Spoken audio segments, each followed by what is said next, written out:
Hello everybody, welcome back to our channel. Today also we have got another video. In this video I will show you how you can go live on your close friends on Instagram.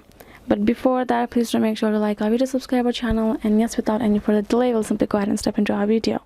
Let's go open our Instagram. So for example, you have been posting stories here in your close friends, keeping close friends only in the watch, and you have been uploading the stories, but you would like to go to live as well and only for your close friends, right? Let's go ahead tap on this plus icon over here first and go to this live option, right? So if I tap on this option over here, I will be automatically start going live, right? So if I want to, and all of the followers will get notified and can join me.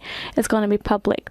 But if I would like to invite only my close friends, what I can do is tap on this I option over here, which will give two options called public and practice. If I tap on this practice, basically no one will be able to see, only I will be able to go to live and I can invite people individually. Go ahead, choose this option, tap on the set audience, and now tap on this live option. So you can see now I can practice the live, right? So this will give all of the options. So if I would like to invite a particular person that is close to me and I would like to see over here, right? So what I will do is I will simply tap on this human icon beside, and then I can go ahead search a particular person's name over here. I will tap on this invite, and then if that person is online right now, that person will get notified and will tap on the link and will be able to join me here in this live. So yes guys, basically this is the option available for you to invite close friends and go live on Instagram. And I hope this video was helpful to you all. Thank you so much for watching, and yes, I'll be seeing you guys in our next video.